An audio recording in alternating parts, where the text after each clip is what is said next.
नमस्कार दोस्तों, स्वागत है आपके अपने यूट्यूब चैनल रीडिंग लवर्स पर। दोस्तों, आज की जो वीडियो इसमें हम करने वाले हैं आपका हरियाणा में जो टीचर एलिजिबिलिटी जो टेस्ट है टीटी पीटी या फिर पीआरटी वाला, तो आपके एग्जामों के लिए आज की वीडियो में हम महत्वपूर्ण जो क्वेश्चन है इनको करने वाले हैं। और इनसे पहले वाली जो वीडियो थी इसमें भी हमने यहाँ पर जो महत्वपूर्ण जो क्वेश्चन है ये किए थे। और अगर आप इनको देखना चाहते हैं तो इसे आप हमारे चैनल की प्लेलिस्ट में जाकर देख सकते हैं। इसके अलावा महत्वपूर्ण अपडेट के लिए आप चैनल को सब्सक्राइब कर लीजिएगा। और जिनके द्वारा एचपीएससी में पीजीटी पंजाबी वाला एग्ज़ाम दिया गया था और इंटरव्यू जहाँ उनका हुआ था, तो उनके मार्क्स आ चुके हैं। अपने मार्क्स आप चेक कर सकते हैं। और इस वीडियो के अंत में जब आपको वो वाली वीडियो मिल जाएगी तो इसमें जाकर आप अपने मार्क्स चेक कर सकते हैं। तो सभी रोल नंबर वाइज जहाँ वहाँ पर मार्क्स दिए गए हैं, तो आपको पता लग जाएगा कि किस कैंडिडेट के कितने मार्क्स हैं, तो वो आप देख लीजिएगा। तो अपने जो क्वेश्चन है उन्हें देख लेते हैं। सबसे पहले हमारे बाल विकास एवं शिक्षा शास्त्र से जो महत्वपूर्ण क्वेश्चन है ये आ जाते हैं। तो जिसमें यहाँ पर पहला क्वेश्चन है कि किस मनोवैज्ञानिक के अनुसार बच्चों के संज्ञानात्मक विकास में सामाजिक एवं सांस्कृतिक कारकों की भूमिका महत्वपूर्ण होती है। तो ये कौन से मनोवैज्ञानिक थे? बच्चों के संज्ञानात्मक विकास में सामाजिक और सांस्कृतिक कारकों की महत्वपूर्ण भूमिका होती है।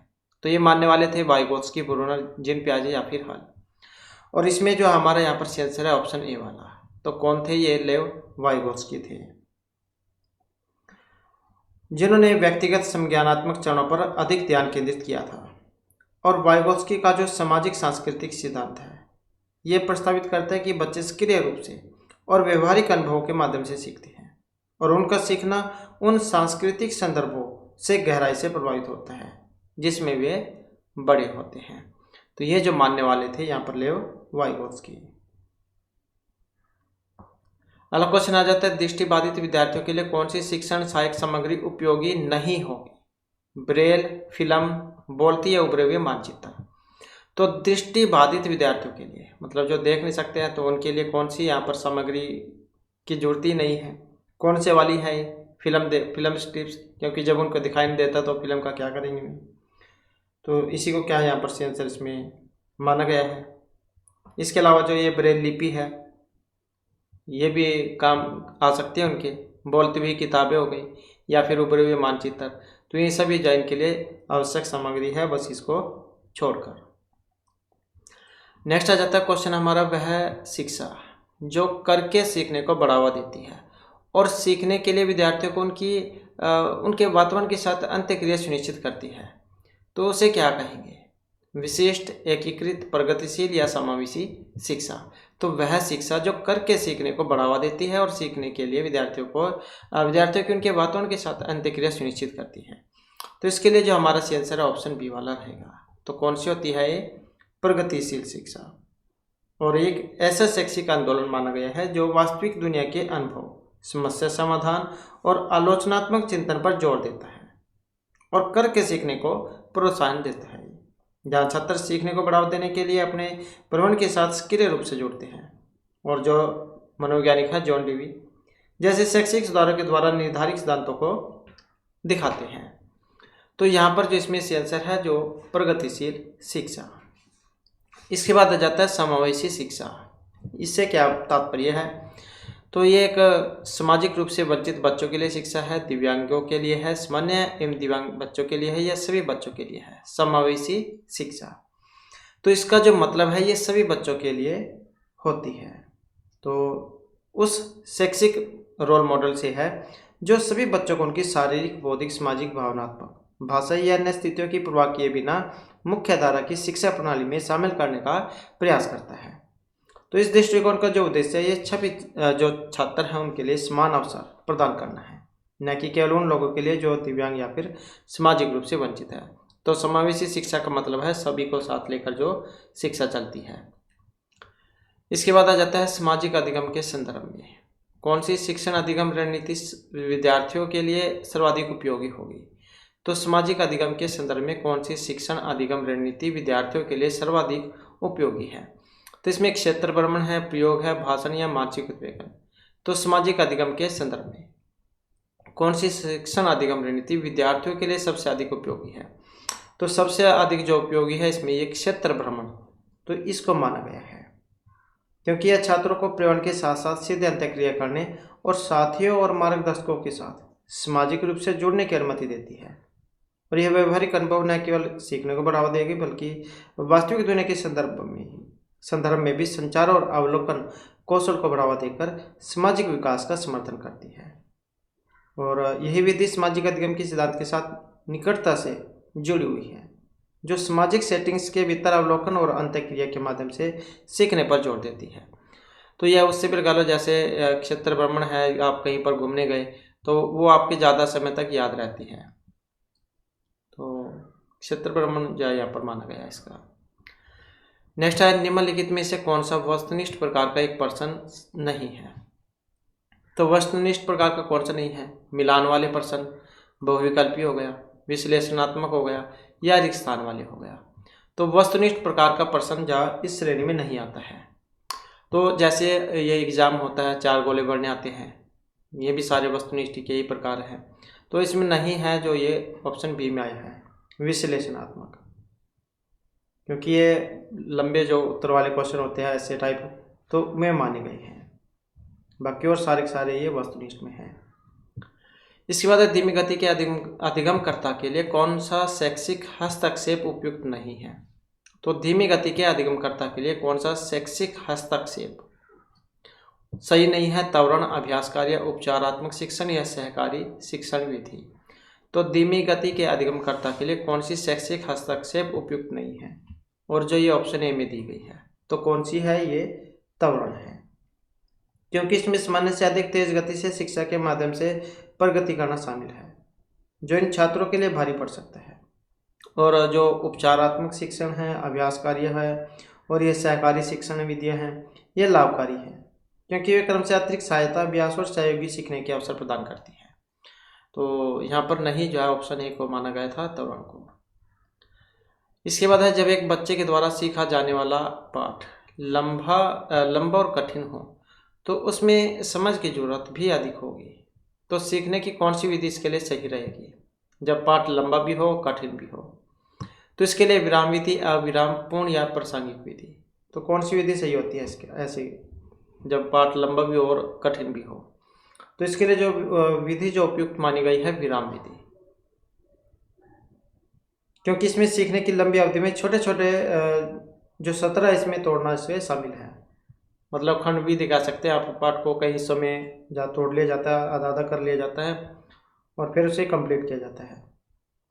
तो ये जो विधि जो है, ये सामग्री के प्रतिबिंब और आत्मसात करने के लिए समय प्रदान करके बेहतर समझ और अवधारणा की अनुमति देती है, जबकि अविराम विधि में कम समय में जानकारी को रटना शामिल होता है।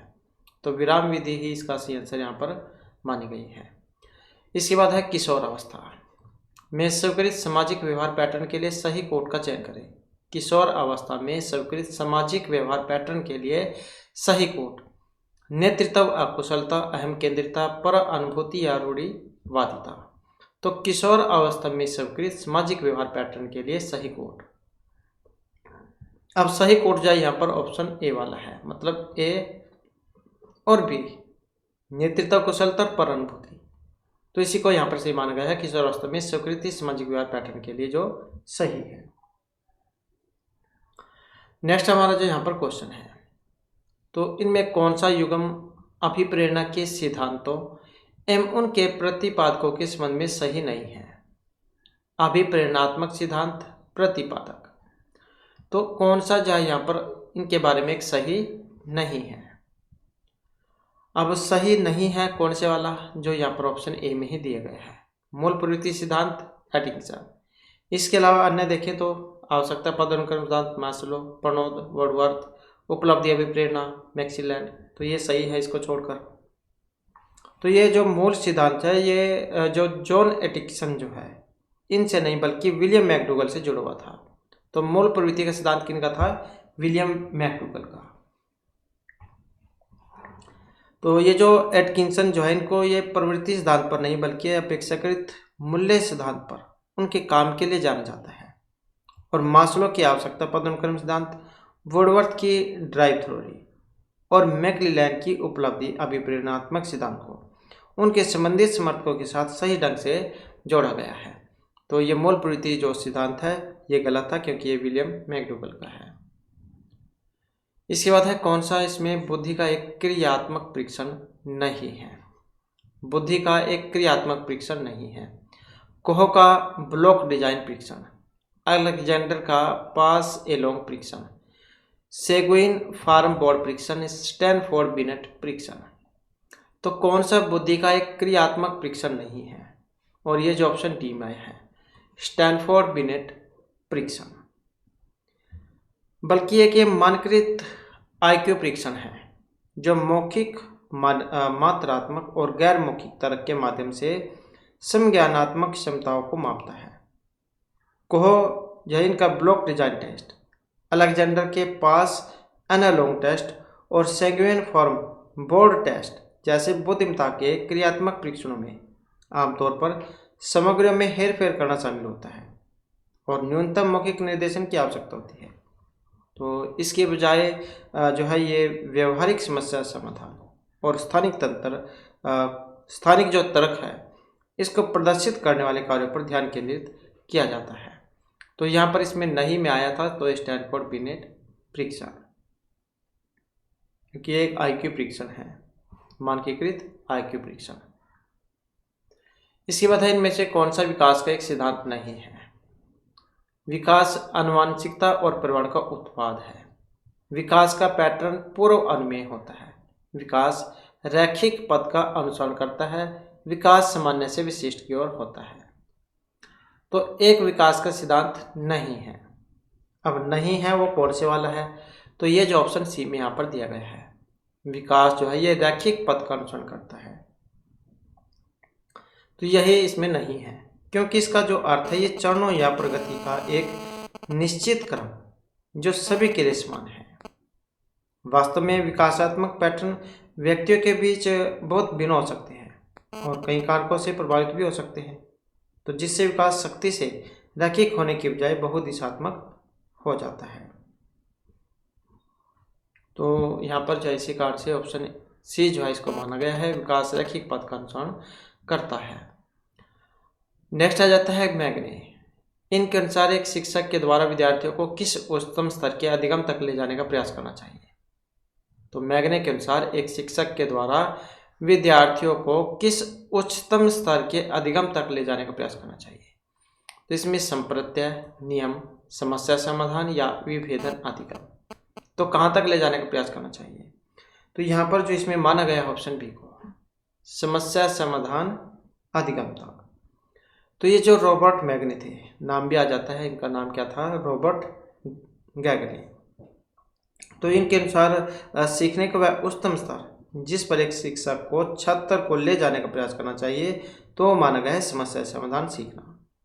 और इस स्तर में नई स्थितियों में समस्या को हल करने के लिए नियमों को लागू करना शामिल है, जो सरल अवधारणा या नियम सीखने से परे समझ और अनुप्रयोग को शामिल करने वाले उच्च क्रम के संज्ञानात्मक कौशल का प्रतिनिधित्व करता है।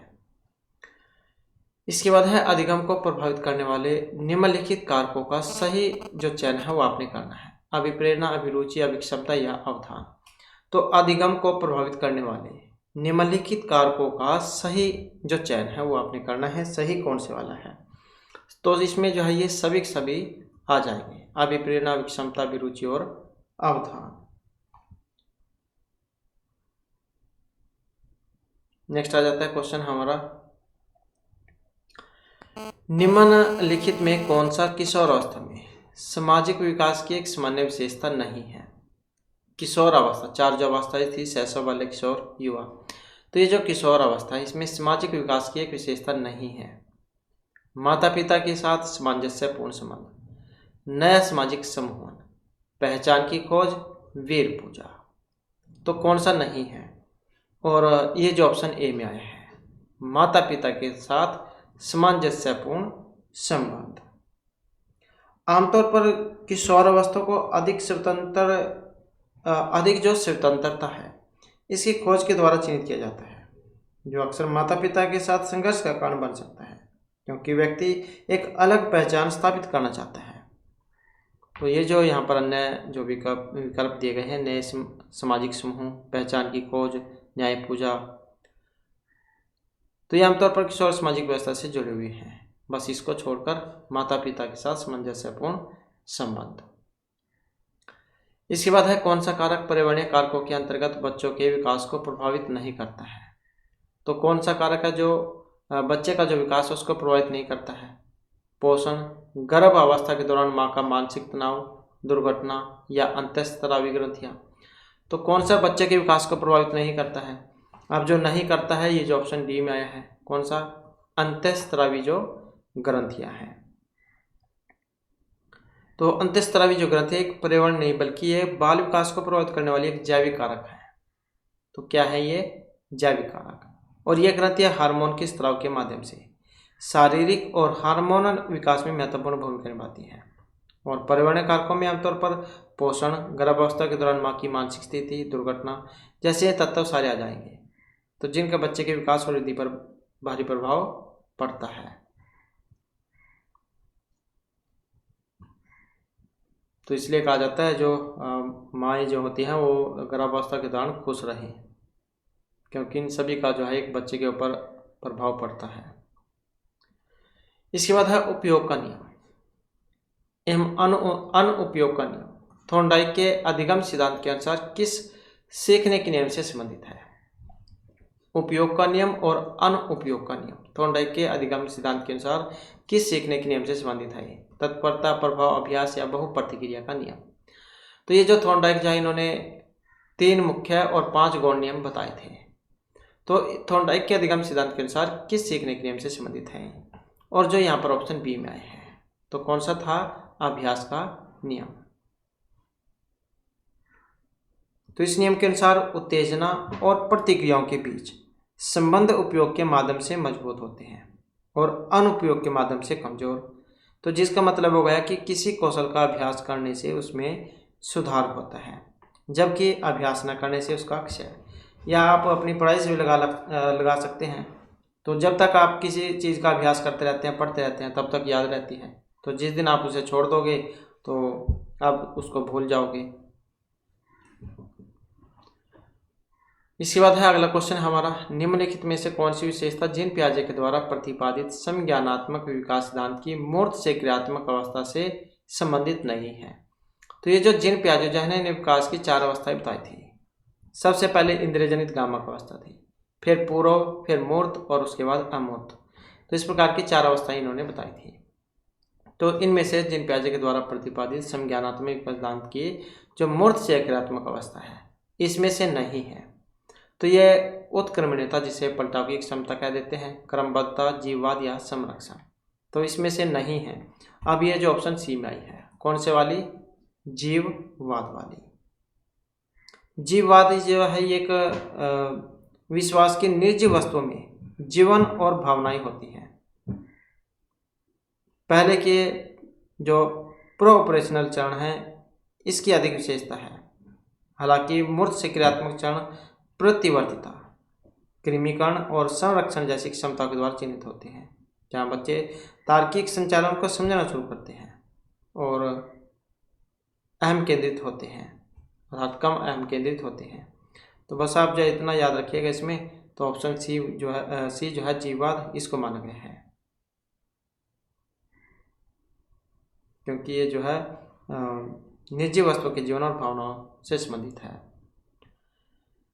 इसके बाद है अधिगम निर्योग्य बच्चों के लिए कौन सा शिक्षण सूत्र लाभप्रद नहीं होगा। तो निर्योग्य बच्चों के लिए कौन सा शिक्षण सूत्र लाभप्रद नहीं होगा। सरल से जटिल, प्रत्यक्ष या अप्रत्यक्ष, अमूर्त से मूर्त या ज्ञात से अज्ञात। तो निर्योग्य बच्चों के लिए कौन से जो यहाँ पर सही नहीं है, अब आप इसमें देख ही सकते हैं। सरल से जटिल है, प्रत्यक्ष से अप्रत्यक्ष है, ज्ञात से अज्ञात है। लेकिन अमूर्त से अमूर्त, ये वाला जो यहाँ पर लाभप्रद इसका नहीं होगा, क्योंकि ये जो आमतौर पर मूर्त से अमूर्त दृष्टिकोण से अधिक लाभवंत होंगे। तो सीखने में अक्षम छात्रों को अक्सर सरल से जटिल, प्रत्यक्ष से अप्रत्यक्ष और ज्ञात से ज्ञात तक पढ़ाए जाने पर जानकारी को समझना और बनाए रखना आसान लगता है, क्योंकि ये जो विधियाँ हैं ये मूर्त परिचित अवधारणा से शुरू करके समझ की नींव बनाती है। तो ऑप्शन बी जो है इसका यहाँ पर आएगा। इसके बाद है कोहलबर्ग का जो नैतिक विकास का सिद्धांत है, ये सिद्धांत भी आपने याद रखना है, ये भी बहुत आते हैं एग्जाम में। तो कोहलबर्ग का जो नैतिक विकास का सिद्धांत है, कौन सी अवस्थाएं पारंपरिक नैतिकता के स्तर से संबंधित नहीं है। तो कोहलबर्ग का नैतिक विकास सिद्धांत कौन सी अवस्थाएं पारंपरिक नैतिकता के स्तर से संबंधित नहीं है। तो इसमें व्यक्तिवाद और विनिमय, जो अच्छे अंतर्वैयक्तिक संबंध है, सामाजिक व्यवस्था बनाए रखना, सामाजिक अनुबंध और व्यक्ति अधिकार। तो सही जो कोट है वो आपने बताना है। तो कोहलबर्ग का नैतिक विकास के सिद्धांत की कौन सी अवस्थाएं पारंपरिक नैतिकता के स्तर से संबंधित नहीं है। अब नहीं है तो जो ऑप्शन सी में आई है, तो इसमें ए और डी ये दोनों ही आ जाएंगे। ये जो चरण है क्रमशः पूरा पारंपरिक और उत्तर पारंपरिक स्तर से संबंधित है। पारंपरिक स्तर में सामाजिक व्यवस्था और अच्छे पारस्परिक संबंधों को बनाए रखना शामिल है, कानूनों का पालन करने और सामाजिक मानदंडों को बनाए रखने के लिए दूसरों की अपेक्षा पर ध्यान केंद्रित करना। तो ये आ जाएंगे इसमें ऑप्शन सी जो है ए और डी, तो ये इसमें नहीं है। इसके बाद है अगला क्वेश्चन, कौन सा नियम आनुवंशिकता से संबंधित नहीं है। समानता, प्रतिगमन, भिन्नता या प्रगति का नियम आनुवंशिकता से संबंध नहीं रखता है। ये कौन से वाला है, तो ये जो प्रगति का नियम है, क्योंकि समानता का नियम है, भिन्नता का है, प्रतिगमन का नियम है, तो ये सारे आनुवंशिकता से संबंधित हैं।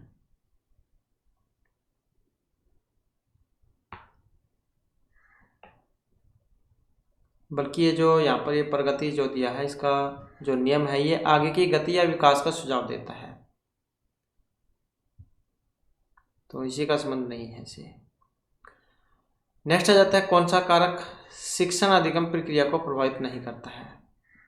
शिक्षा का शारीरिक रूप, मानसिक, विषय वस्तु या संप्रेषण कौशल।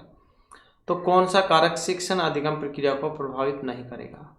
अब नहीं करता है तो ये ऑप्शन ए में आया है, शिक्षा का शारीरिक रूप। तो शारीरिक रूप से बच्चों को कोई लेना देना नहीं होता, विषय वस्तु अच्छी होनी चाहिए, शिक्षा का पढ़ाने का जो तरीका है, मानसिक स्वास्थ्य ठीक होना चाहिए, संप्रेषण कौशल अच्छा होना चाहिए, शरीर से कोई लेना देना नहीं है।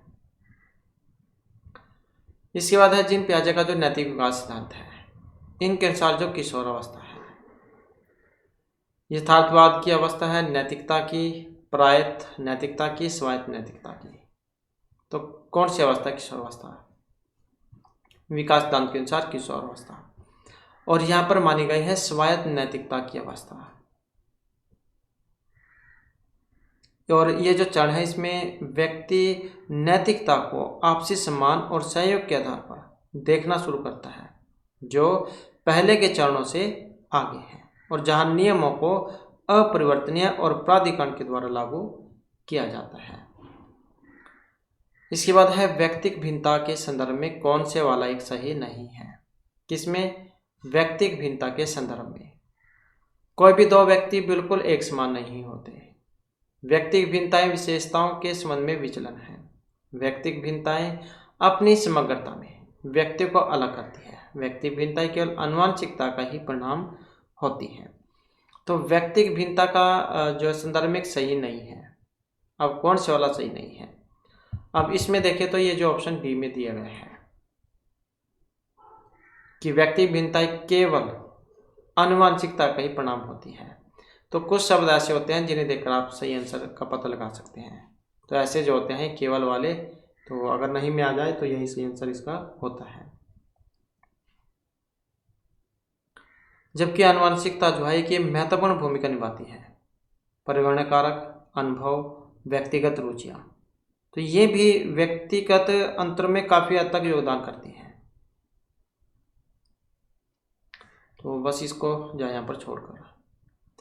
इसके बाद है अवधान एवं चिंतन जैसी मानसिक प्रक्रियाओं के द्वारा सीखना, अनुकरण, संज्ञानात्मक, गामक या फिर भावात्मक सीखना क्या कहा जाएगा।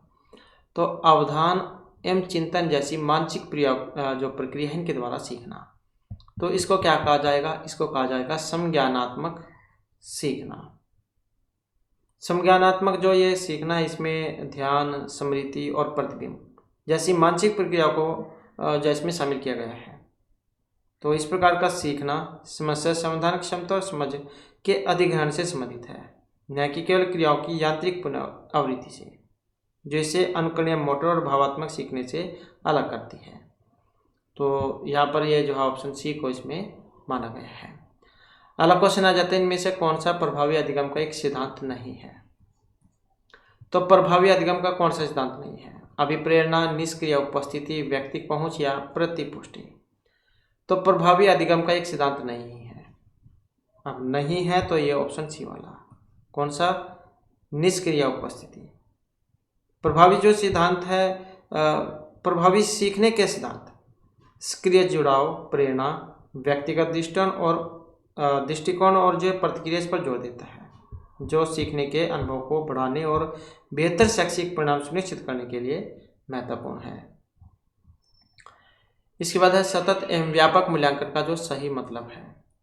लगातार परीक्षा लेना, उपयुक्त अंतराल के बाद निरंतर परीक्षा लेना, शैक्षिक तथा सह शैक्षिक दोनों पक्षों का मूल्यांकन करना, केवल शैक्षिक उपलब्धि मापना। अब सही कौन से वाला है इसमें? तो इसमें अगर हम सही देखें तो ऑप्शन बी वाला है। तो बी और सी इसी को यहाँ पर सही इसमें माना गया है। तो सतत और जो व्यापक मूल्यांकन जो है, इसका मतलब है छात्र के प्रदर्शन के शैक्षिक और सह शैक्षिक दोनों पहलुओं का मूल्यांकन करना, न केवल निरंतर परिणामों के माध्यम से, बल्कि प्रगति की व्यापक रूप से निगरानी करने के लिए उचित अंतराल पर भी। इसमें केवल अकादमिक उपलब्धियों से परे छात्र की क्षमता और विकास की व्यापक समझ शामिल है। तो ये दोनों आ जाएंगे इसमें। इसके बाद है इनमें अधिगम कठिनाई, जो बच्चे के लिए वर्णों और शब्दों में अंतर करने में समस्या उत्पन्न करती है। वर्ण और शब्द में जो कठिनाई है, तो इसको डिस्प्लास्टिया, डिस्ग्राफिया, डिसलेक्सिया, डिस्कैकुलिया। तो इसमें जो ये डिस्कैकुलिया है, ये तो होती है गणित से संबंधित विकार है, एक बीमारी कह सकते हैं आप। तो यहाँ पर क्या है, वर्ण और शब्दों में अंतर करने की जो समस्या है, तो इसको जो यहाँ पर कहा गया है डिसलेक्सिया, क्योंकि है क्या है ये कि सीखने संबंधी विकार है। क्या है? सीखने संबंधी विकार, जो स्टिक या फिर धारा प्रवाह, शब्द पहचान, खराब वर्तनी, डिकोडिंग क्षमता, इनकी समस्याओं से जुड़ी हुई है और विशेष रूप से अक्षर और शब्दों का अलग करने की क्षमता को प्रभावित करती है। और डिस्ग्राफिया ये है लिखने संबंधी विकार। क्या है ये? लिखने संबंधी विकार है डिस्ग्राफिया। और कुलिया तो ये गणित वाला है। तो ये भी एग्जाम के लिए महत्वपूर्ण है। इसके बाद है स्टैनफोर्ड का जो ये त्रितंत्रीय सिद्धांत है, इसमें बुद्धि के किन 3 पहलुओं पर बल दिया गया था? घटकीय, सक्रियात्मक, अनुभवजन्य या संदर्भात्मक पर। तो स्टैनफोर्ड का जो त्रितंत्रीय सिद्धांत है, इसमें बुद्धि के किन 3 पहलुओं पर बल दिया गया है? अब इसमें जो 3 पहलू जो माने गए हैं, ये ABC वाले हैं, घटकीय, अनुभवजन्य और सक्रियात्मक। और स्टैनफोर्ड जो इनका था त्रिबुद्धि का सिद्धांत, त्रितंत्रीय सिद्धांत। तो ये भी आप याद रखिए, कई बार ये भी जो आ जाता है। इसमें बुद्धि के जो 3 पहलू थे, घटकीय, इसे क्या कह देते हैं? विश्लेषणात्मक कह देते हैं। और ये जो अनुभवजन्य मतलब अनुभवात्मक, इसको क्या कह देते हैं? रचनात्मक। और जो ये प्रासंगिक मतलब व्यवहारिक। तो इन तत्वों में क्रम से सूचना का विश्लेषण करने, समस्या को हल करने के लिए रचनात्मक का उपयोग करने और विभिन्न वातावरण के अनुकूल होने की क्षमता इसमें शामिल है।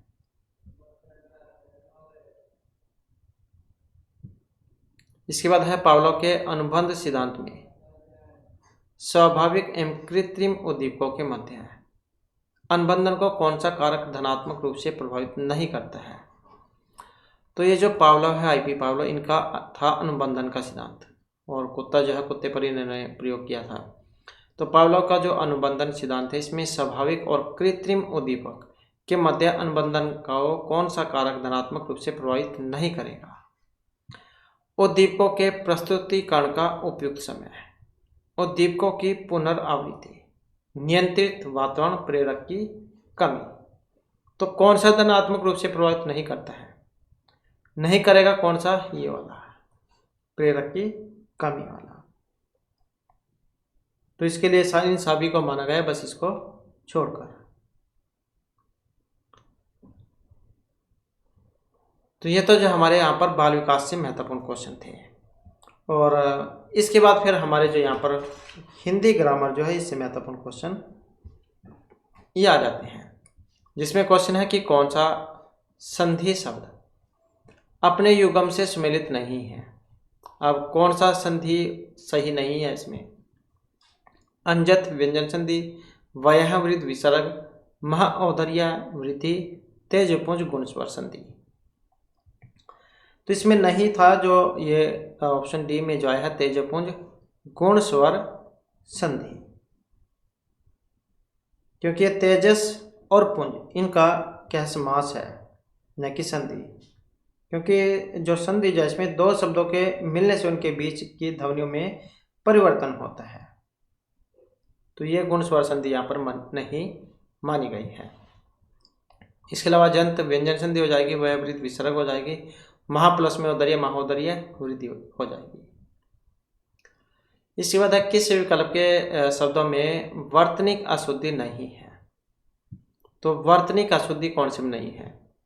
अब इसमें आप देख सकते हैं 4 ऑप्शन है, और ये जो ऑप्शन ए में आई है सुधिजन शताब्दी, तो इसमें कोई अशुद्धि नहीं है, क्योंकि ये सही है।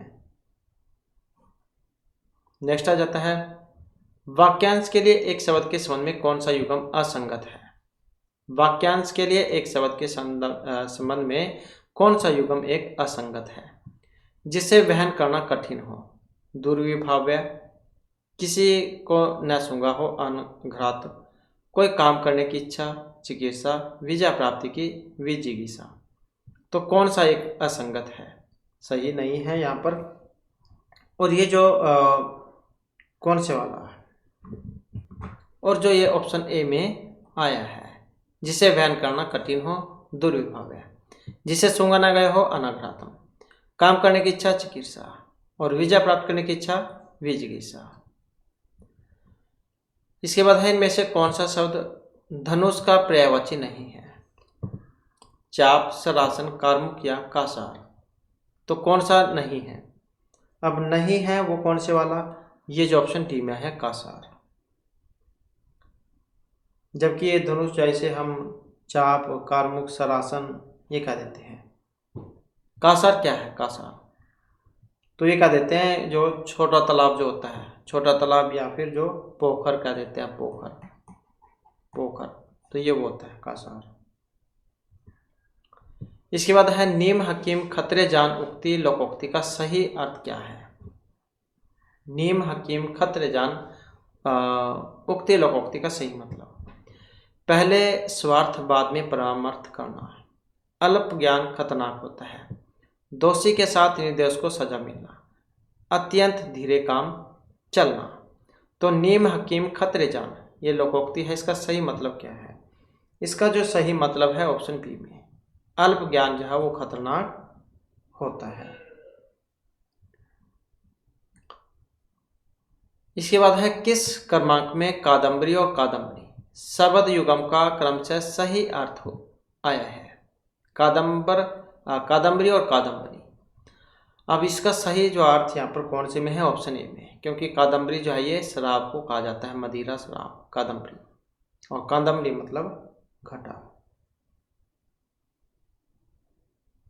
ये मेर्सिवान भट्ट के द्वारा रचित है कादम्बरी, उसमें आपने पढ़ा भी होगा किसी ने, तो ये कादम्बरी का मतलब मदिरा से लिया गया था। इसके बाद है संज्ञा के संबंध में कौन सा एक सही नहीं है? व्यक्तिवाचक संज्ञाओं का प्रयोग सदैव आदर अर्थक के अतिरिक्त एक वचन में होता है। देश, त्योहार, नदी उक्त व्यक्तिवाचक संज्ञा के उदाहरण हैं। द्रव्यवाचक तथा समूहवाचक जातिवाचक संज्ञा के ही भेद माने गए हैं। विद्वता, पांडित्य उक्त यौगिक भाववाचक संज्ञा के उदाहरण हैं। तो कौन सा एक सही नहीं है?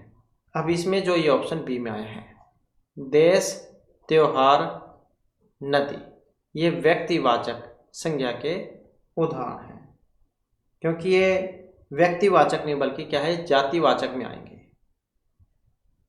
क्योंकि व्यक्तिवाचक क्या होता है, व्यक्ति, स्थान, वस्तु, नाम, इनको कहा जाता है व्यक्तिवाचक। तो कौन सा वाला होगा, बी वाला। नेक्स्ट आ जाता है, विलोम शब्द के संबंध में कौन सा युग्म असंगत है। घमंडी, विनीत, चिरायु, दीर्घायु, तारुण्य, वार्धक्य, तेजस्वी, निहितेज। तो गलत है यहाँ पर एक। अब गलत है इसमें वो कौन से वाला है, चिरायु भी और दीर्घायु भी, क्योंकि दोनों का मतलब ही जो है लंबी उम्र से लिया गया है। तो यही नहीं है, घमंडी, विनीत, तारुण्य, वार्धक्य, तेजस्वी, निहितेज। अगला क्वेश्चन है, उपसर्ग की दृष्टि से किस विकल्प का शब्द असंगत है। निर, निराकरण, निरापराध, अनु, अनुदित, अनवीक्षण, परा, प्रात, पराश्रित, सो, सुदूर, सुकृत। तो कौन से वाला एक असंगत है उपसर्ग की दृष्टि से। अब इसमें एक गलत है, वो कौन से वाला है। तो इसमें देखें तो ये जो ऑप्शन सी में है, प्रार्थ, परा अर्थ, परा आश्रित, तो ये पर आश्रित है, तो यही जो यहाँ पर गलत है। नेक्स्ट आ जाता है, सर्वनाम के संबंध में भी यहाँ पर एक सही नहीं है। मैंने आज व्याकरण पढ़ा, पुरुषवाचक सर्वनाम। कमरे में कोई हंस रहा है, अनिश्चयवाचक। इसी ने मेरी जिंदगी बचाई थी, प्रश्नवाचक। वह स्वयं को सुधार रहा है, निजवाचक। अब आप इसमें देख ही सकते हैं, प्रश्नवाचक क्या होता है, जहाँ पर किसी से कोई क्वेश्चन किया जाता है। तो यहाँ पर कोई क्वेश्चन इसमें नहीं हुआ है। इसके अलावा मैंने आज व्याकरण पढ़ा, सर्वनाम है, संज्ञा स्थान पर जो आते हैं मैंने। और कोई, किसी, मतलब जहाँ पर कोई पक्का पता ना हो, कोई है तो अनिश्चय है, और अपनी बात हो रही है खुद की, तो ये निजवाचक।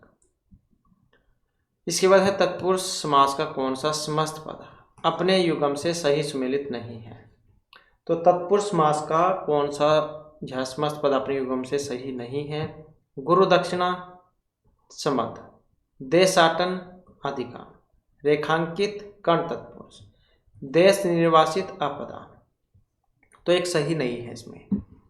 कौन से वाला, ऑप्शन ए वाला, गुरु दक्षिणा समर्थ। गुरु दक्षिणा, गुरु के लिए दक्षिणा, तो यही सही इसमें नहीं है, तो जो गुरु को दी जाती है। नेक्स्ट आ जाता है, विशेषण के संबंध में कौन सा कथन यहाँ पर एक असंगत है। जिस विकारी शब्द से संज्ञा की व्याप्ति मर्यादित होती है उसे हम विशेषण कहेंगे। भला, दानी, दुष्ट, उक्त शब्द गुणवाचक विशेषण के उदाहरण हैं। कक्षा में 60 छात्र पढ़ते हैं, संख्यावाचक विशेषण का उदाहरण है। संकेतवाचक विशेषण में किसी वस्तु के नाप या तोल का बोध होता है संकेत में। तो कौन से वाला अब यहाँ पर इसका सही हो सकता है। तो यहाँ पर पूछा गया था असंगत है। अब इसमें देखें तो ये जो ऑप्शन डी में ही है, क्योंकि जहाँ पर नाप तोल का बारे में जहाँ पता लगाया जाता है तो वो परिमाण जो है उसमें होता है, परिमाणवाचक विशेषण में होता है। तो यही संकेत क्या है, किसी तरह जो चीज़ है उसकी तरफ इशारा करना, बताना। तो इस कारण से ये गलत है।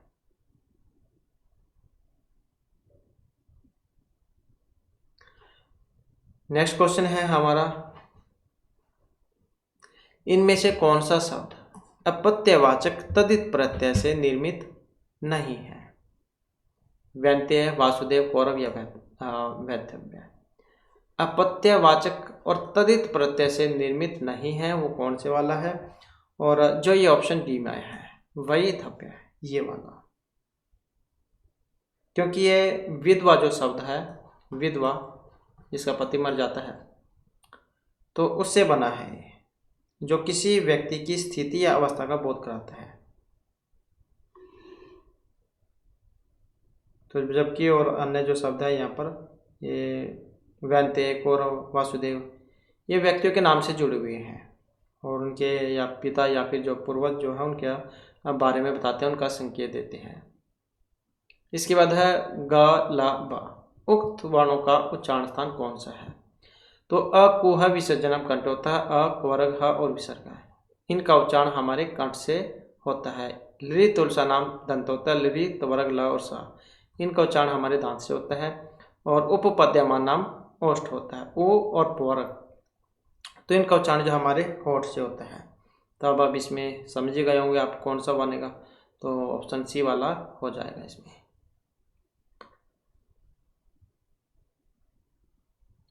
इसके बाद है किस विकल्प का वाक्य पूर्वकालिक क्रिया का उदाहरण नहीं है?